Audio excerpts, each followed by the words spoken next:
grand ami de Coluche avant sa mort tragique dans un accident de moto, Robert Charlebois se souvient de l'addiction à la drogue dont souffrait l'humoriste. Il se confie peu, mais quand il s'exprime, on l'écoute avec une oreille particulière. Il faut dire que l'interprète de Je reviendrai à Montréal en a vécu des choses, et en a connu du monde. Robert Charlebois connaît tous les grands de la musique, de Barbara à Serge Gainsbourg, en passant par Jane Birkin, mais aussi du showbiz, avec Coluche.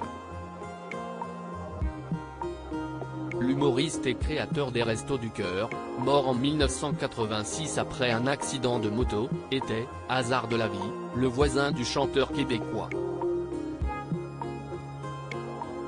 Coluche, un homme drogué qui pouvait être méchant. Le duo va se lier d'amitié en construisant ensemble la maison de Robert Charlebois en Guadeloupe.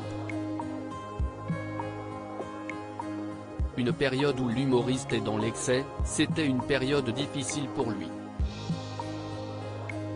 Il était drogué, divorcé, ses enfants lui manquaient.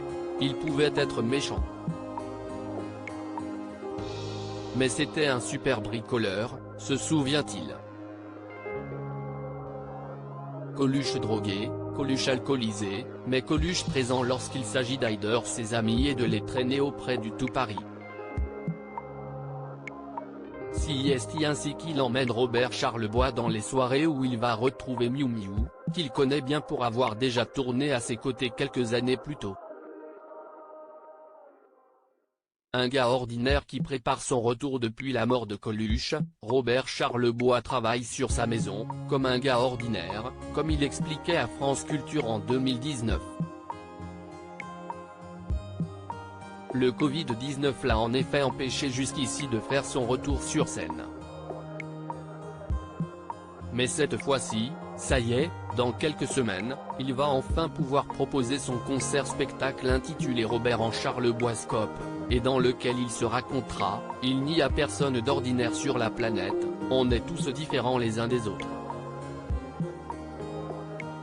Pour le soutenir, il sait néanmoins qu'il faut compter sur sa femme, Laurence, avec qui il est marié depuis 1976, mais aussi sur ses deux enfants, Victor et Jérôme.